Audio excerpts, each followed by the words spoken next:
Welcome to a very special ColemanNation podcast.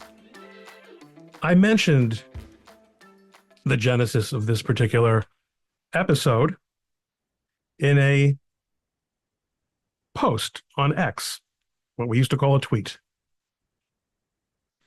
I was going to speak to someone, as I mentioned, that I hadn't spoken to in about 20 years, someone who's doing really important work.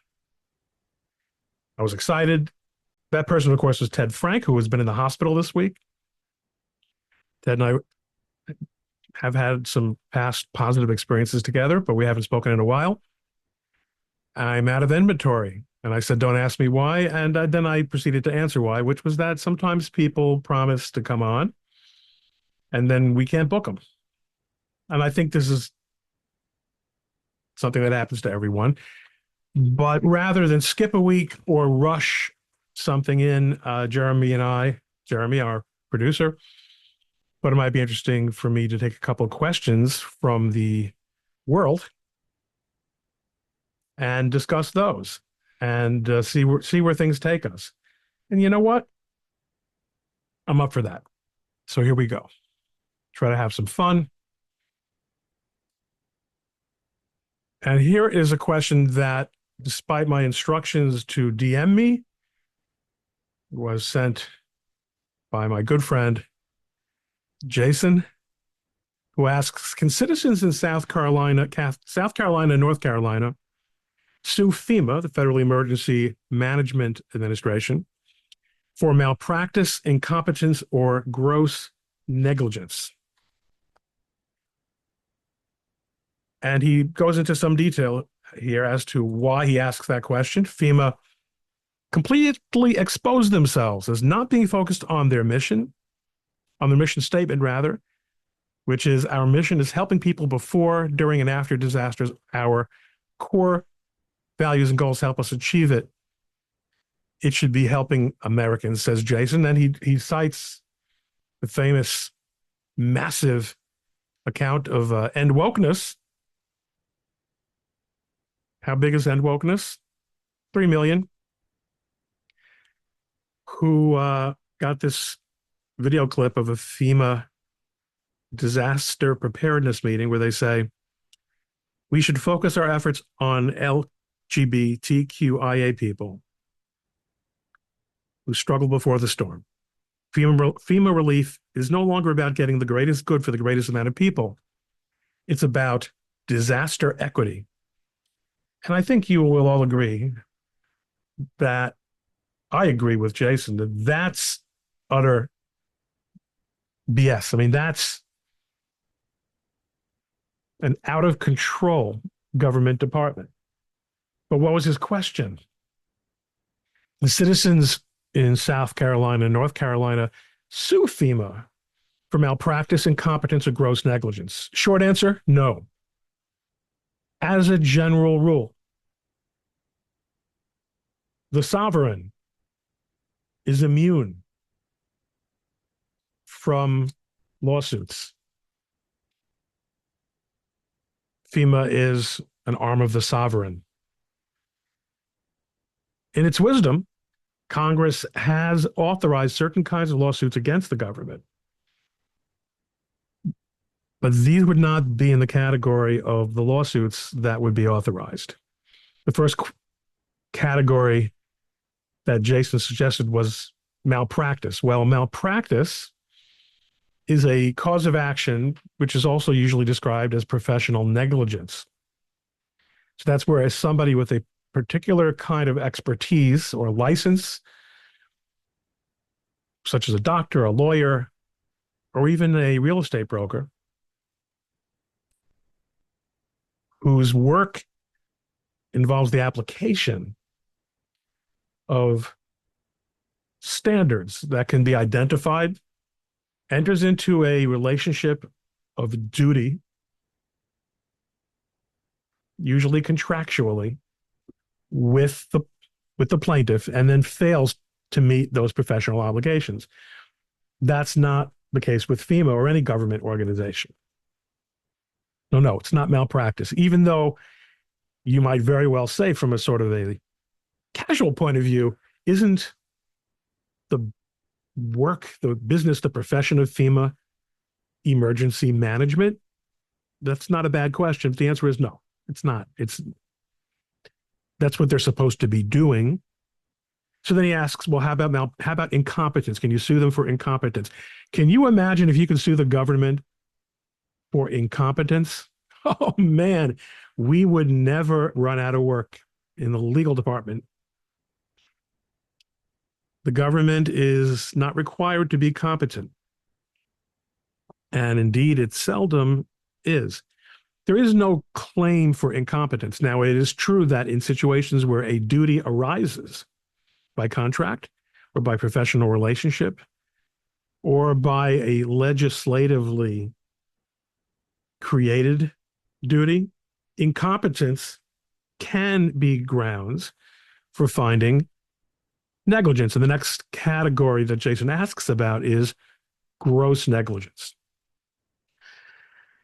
As a general rule, besides having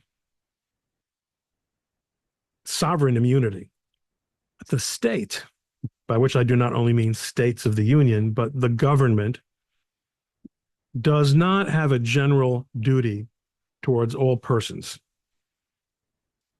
Again, as a matter of policy, this is frankly something that would make it impossible to operate government because then people would be able to run to court all the time to claim that the job wasn't done properly. And judges, frankly, wouldn't want to have anything to do with it. There's a general principle that judges don't want to be in the position of second guessing governments at doing their job. But Ron, you say to me, judges do that all the time. They do. And they're not supposed to, but they most certainly do. An excellent example of, however, where a court relies on the more familiar formulation is earlier this year when the Supreme Court refused to, actually didn't refuse, I wish it had refused, when the Supreme Court reversed the Fifth Circuit Court of Appeals in the case commonly known as Missouri versus Biden, where the allegations demonstrated very clearly, and as did the record, that the government was outsourcing censorship to Facebook and other social media platforms. That was a violation of the rights of users because the government may not engage third parties to do something which it is forbidden from doing itself, and censorship is something the government is forbidden to do. Supreme Court said, well, no, Fifth Circuit, you got it wrong. The people who were affected by this lack standing was not very well received among a lot of us who believe that the standing there was actually a pretty solid. Standing existed rather clearly. But standing does go to the question of whether someone bringing a lawsuit has the power to bring that lawsuit as whatever law they're proceeding under provides. That is one way of getting to the question of what's also called justiciability. Can the court solve this problem? The problem here, Jason Cloninger, is that this is a political failure. FEMA is an agency that Congress has created, funded, and purportedly taken oversight over, or exercised oversight over, pursuant to its constitutional obligation to do that. And it has failed miserably to do that. FEMA is within the Homeland Security portfolio. And as you know, the head of Homeland Security, Secretary Mayorkas, is a serial perjurer and incompetent of the highest order, if indeed high is the appropriate term. He has done nothing that matters in a competent way. And Congress won't even remove him from his job. That would actually be a far simpler thing to do than to meet whatever legal standard would be appropriate for using the courts to right wrongs. But Congress won't do it, and that includes Republicans. Remember that the impeachment bill for Mayorkas failed to pass the House thanks to the vote of numerous Republicans. No excuse. It's a political problem, and our political system is utterly dysfunctional. I'm glad it's not a legal problem. Unlike the case of Missouri versus Biden, where it was precisely government action that the court was asked to address and to prohibit where it was appropriate, this is a matter of a government agency that simply doesn't do what it's supposed to do and that spends money on things it's not supposed to spend money on, as well as things that Congress has appropriated it money for, and yet which very few people are aware, like the resettlement of refugees. Good question, Jason, and thank you. Let's go to another of the many questions we have received. Would you reject a gentle and beautiful girl? Where are you from? Let me answer this in reverse order, Christine. I'm from the place it says on my profile. I don't understand why beautiful girls like this always have trouble with this.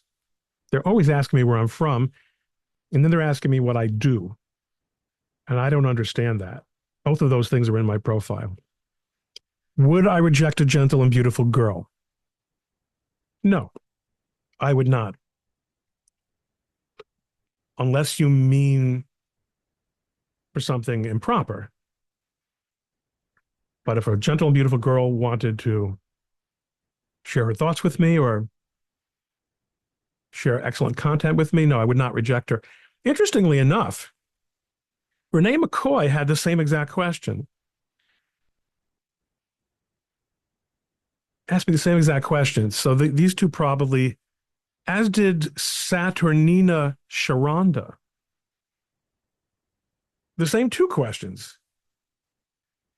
And that seems to have been the question of today, whereas the question of yesterday was the much more common one of how I'm doing today. And I appreciate being asked. And again, Tay asked me how. So a little bit disappointed here. But I actually do think I have some better questions. And this one is a bit long. And that's why I really wanted to put it up on the screen. The 2014 U.S. Supreme Court, Bond versus U.S., I'm going to paraphrase a little bit, addresses the limits of the powers of the federal government in our federal system. In response to Bond's 10th Amendment challenge to her conviction, the court held that in a proper case, an individual may assert injury from government action taken in excess of the authority that federalism defines, and further stated that the national government possesses only limited powers. The states and the people retain the remainder. The court also recognized that Congress has been reluctant to define as a federal crime conduct readily denounced as criminal by the states, which goes to the very structure of the Constitution. Okay, that's an interesting assertion. The 10th Amendment says the power is not delegated to the United States by the Constitution, nor prohibited to it by the states, are reserved to the states respectively or to the people. And I'm going to stop the read through from there. What Texans Taking Action asks me is, what would be one of the most effective proper cases? Close, not close, scare quotes or air quotes? Well, no, these are the air quotes, right? Proper cases in which the people may invoke the 10th Amendment to challenge present abuses by either the federal or the state governments. You know, that's a very good question. And it's not one that I'm necessarily specially qualified to answer, if I'm specially qualified to answer any question. It, like a lot of the amendments of the Constitution, which are written very broadly, this question is unfortunately amenable to a broad answer. When the Supreme Court finds the case, it can't find any other way to do something with, but it knows that there's a 10th Amendment problem, it'll use the 10th Amendment. As far as I know, the 10th Amendment is one of the rather less respected constitutional rights since the New Deal. From the Warren Court and the Burger Court, and to even some extent the Rehnquist Court, and even the present court, the Supreme Court has been extremely reluctant to rein in government power. Just has been. There are many on the Supreme Court who simply don't recognize the 10th Amendment as a limit of any kind of government power. And it is a little bit vague. In preparing my answer or my response to this question, I did look at what people have written about this. And I want to share with you, just for a second, one article that I think is probably going to be fairly simpatico to people watching or listening to this program. It is from the American Thinker, May 19th, 2021.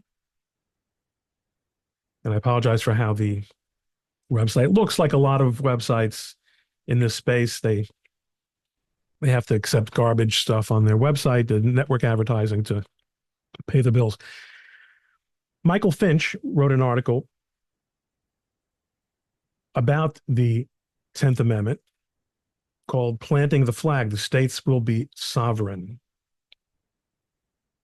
And I think he quite presciently predicted the nature of the political and administrative and bureaucratic power grab that would take place over the ensuing 3 years. And he writes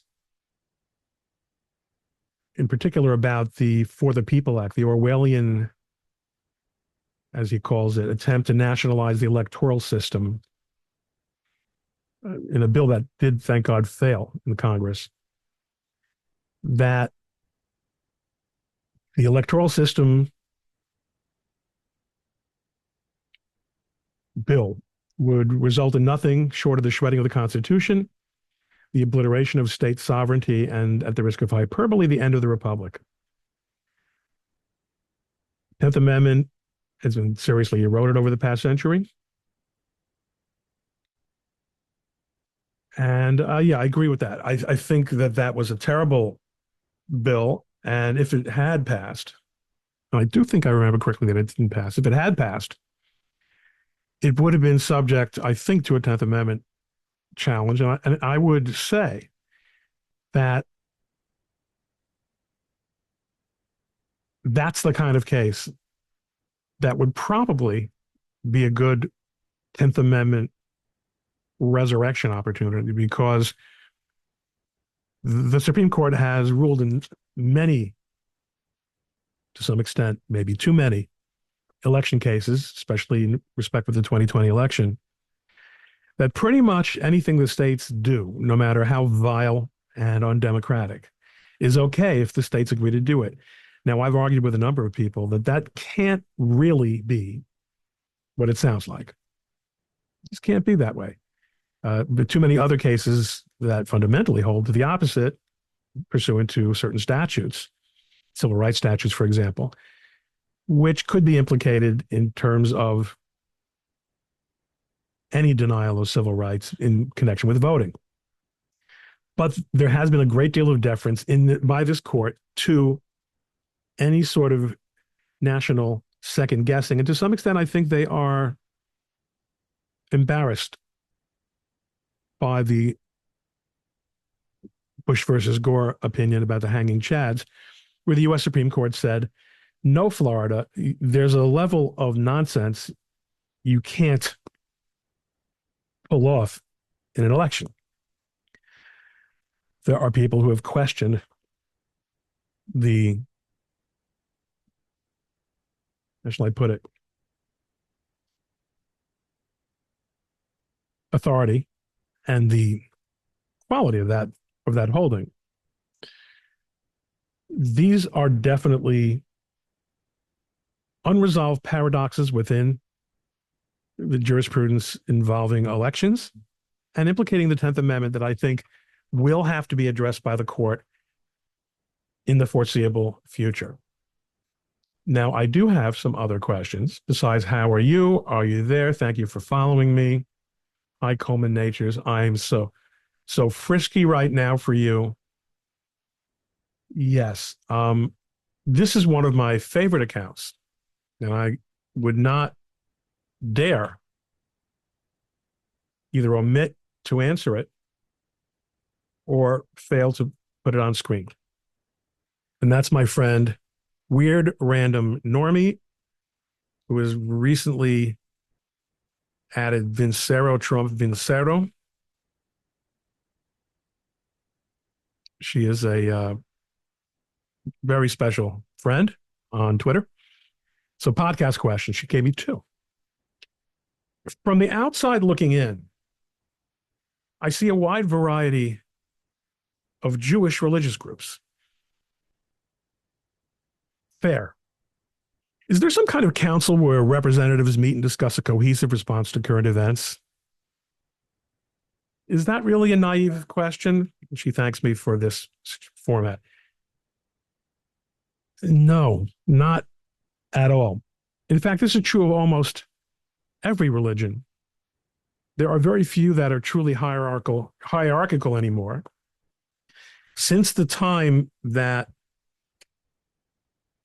church and state have become separated, as is the case in most countries, most Christian countries, certainly,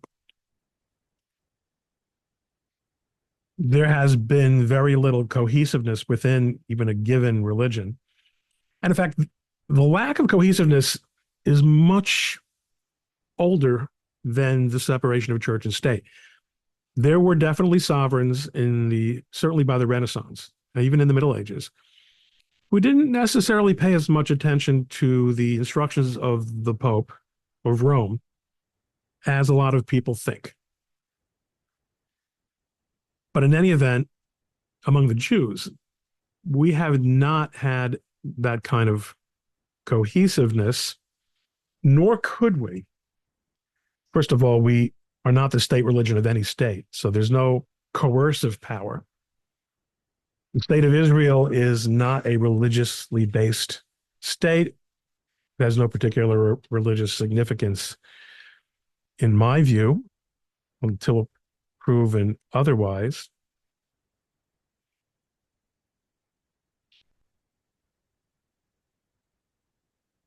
Orthodox Jews, such as myself, do not acknowledge alternative forms of Judaism, such as conservative Judaism or Reform Judaism, as being a form of Judaism. We consider these to be different religions, and any objective analysis of their tenets and practices would lead to the same conclusion. It doesn't mean people who are associated with these groups are not Jewish. It just means that their religion is not Judaism. even within religious Judaism or Orthodox Judaism, there are many, many groups that have different customs and outlooks. There are religious Zionists. There are Zionists who are, I'm sorry, there are religious Jews who are not religious Zionists as such, but for whom Zionism is an important component of their religious belief.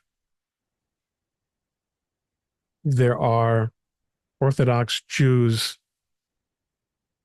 whose for whom Zionism is not ideologically meaningful, but as in my case, the safety of Jewish people anywhere, including in Israel, is paramount.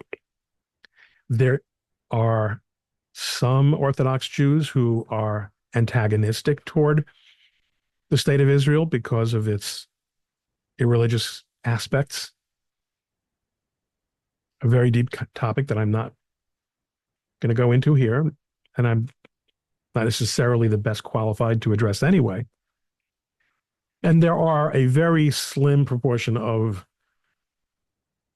very aggressively anti-Zionist Jews who are considered to really be outside the pale, even by many members or even most members of this previous category, those who are offended by Zionism, but are not pro-Palestinian because they recognize that Palestinians, and in particular their manifestation as Hezbollah or Hamas or other terrorist organizations or people who participate in terrorism, are vicious murderers. Now, that's just on the axis of Zionism. Now, the fact is, among Orthodox Jews, the vast majority of other issues are ones in which we agree in terms of our kosher diet and the holidays that we observe and relations of men and women. But again, there are variations. We don't coordinate. Even among Jews, we can't. Even among a given a congregation, we don't coordinate. And anyone who claims to speak on behalf of the Jews is every bit as mistaken, although for different reasons, as someone who claims that the Jews do this or the Jews do that. There is no consensus among Jews on virtually anything. I could go much further into this, but I think that basically answers Random Normie's first question. Let's take a look at Random Normie's second question.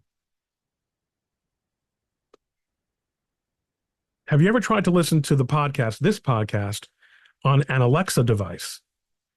If the answer is no, you should try it sometime. Just saying.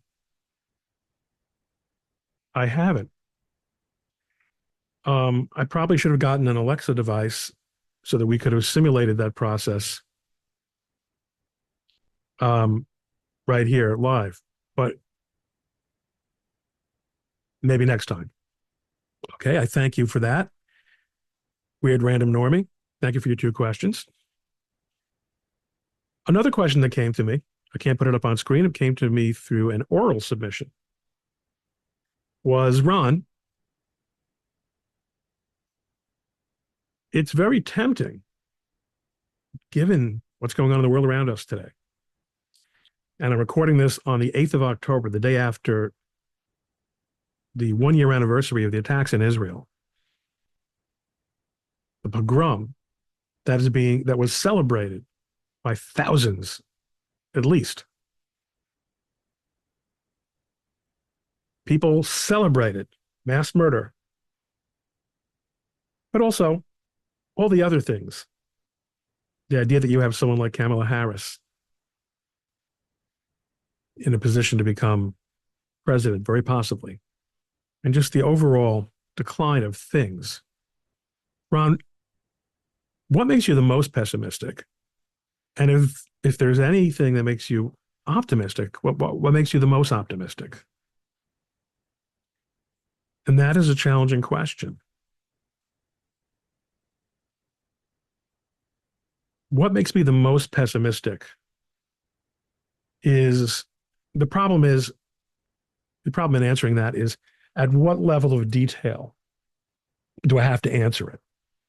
If I just say the decline in moral conception, of moral understanding in the West, would that just be too broad? Oh, it's my show. I think it's probably the right answer because everything else flows from it. We are in a time where nihilism has really taken hold of people's worldview.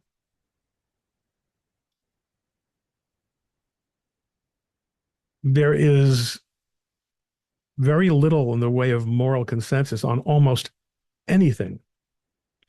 People politically use morality as a bludgeon against their political adversaries, but very little in terms of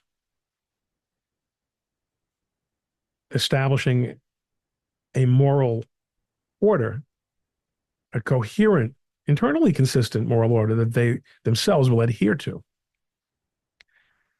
You might say, Ron, that's an old problem. It's always been the case. And I think that that is an overstatement. I do think that there was, and to a very great extent, a Judeo-Christian. Yes, I know there are objections to the use of that term, but I think it can be defended very well.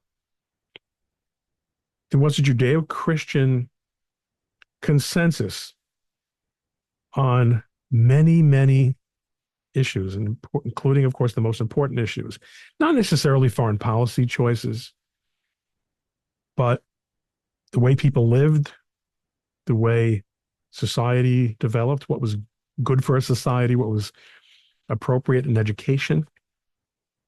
What did a person owe his country? What did a country owe to a person? Is stealing something people should be punished for? Is assault something people should be punished for? Should the organs of state power be used for political prosecution?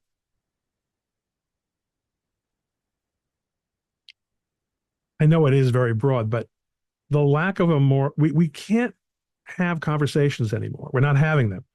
You say to me, Ron, but you're on Twitter all the time having conversations.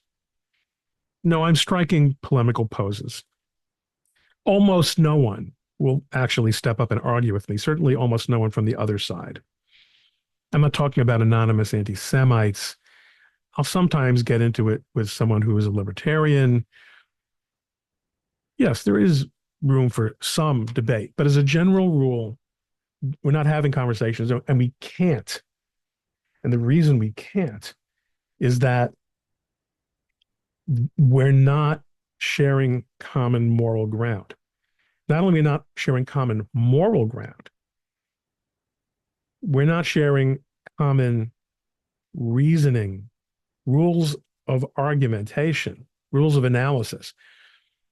I think, frankly, the latter flows from the former. When you're prepared to say that standards don't matter, that performance doesn't matter, that excellence doesn't matter, which are all moral statements, then you don't have to reason in a way that would be recognized by someone who is trained as an engineer or a scientist. Forget about a lawyer. And I worry that more and more people who are in the position of deciding legal questions are unable to do so. And in the future, will be utterly unable to do so because everything is so politicized and so little is framed by a shared moral universe that it's simply turning into a matter of the assertion of power. Think of the quote from 1984. If you want a picture of the future, imagine a boot stamping on a human face forever.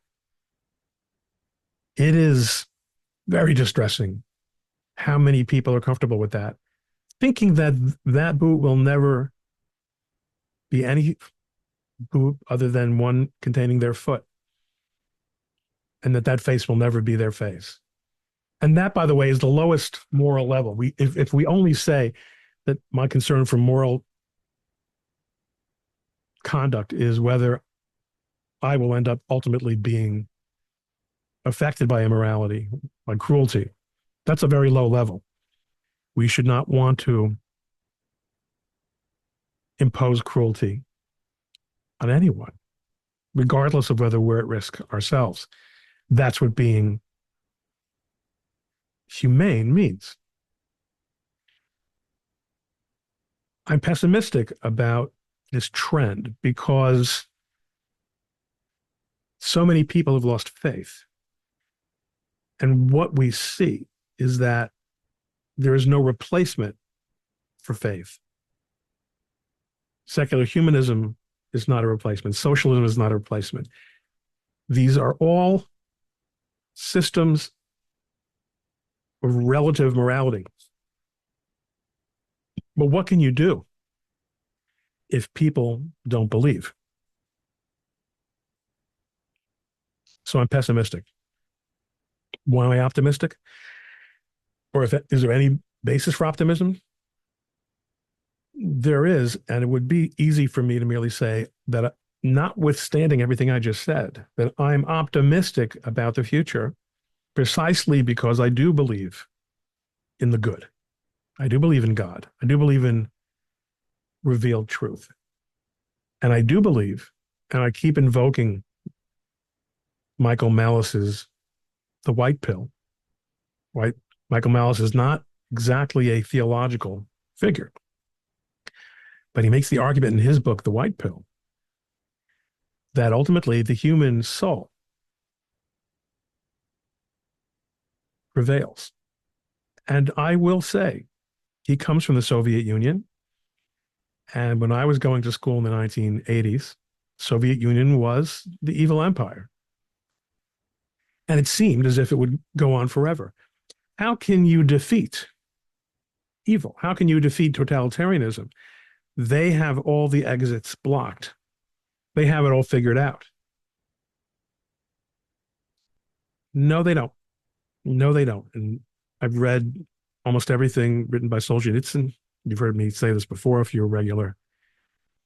Solzhenitsyn writes about the struggle of the soul against totalitarianism. I believe in that. Is my belief metaphysical? Is it mystical? I think it's actually historical. I think it actually can be proved by history that good, in the long run, not the longest possible run, that's a theological assertion. But in the long run, good does tend to block out bad. Not for the whole world, not for everyone. But some of the most famous struggles between good and evil, in my view, have come out right. I know that that is a very loaded statement, but I do believe that God rules over the world. And we say in Hebrew, saying of the rabbis, of the Talmud, yesh din v'yesh dayan. There is justice and there is a judge. God is the judge. And I think we're living through times where that is beginning to show itself. I don't know what's going to happen in the election. I don't know what's going to happen in the Mideast. But so much of the evil that has been directed toward good that has tried so resolutely to block out all the exits, to screw everything down, has failed and will continue to fail. There's a lot of reason to be optimistic. A little bit of light dispels a great deal of darkness. I try to shed a bit of light if I can in this program. And I'm grateful to guests and listeners and viewers who join me in that trip. This happens to be the week between Rosh Hashana and Yom Kippur. Rosh Hashanah is the beginning of the Jewish year, as you know. Yom HaKippurim, or what we say in English, what we call Yom Kippur, is the Day of Atonement, basically where we say that God seals the fate that's been decided for us on Rosh Hashanah, on the beginning of the year. So it's a good time for contemplation, a good time to ask questions of yourself. And I thank those of you who have given me the opportunity by submitting questions for this episode. For their assistance. I thank you for listening to this one. Please subscribe if you haven't already done so. And may you be inscribed and sealed for a good new year. And may we all see good flourish and evil expire. Thanks.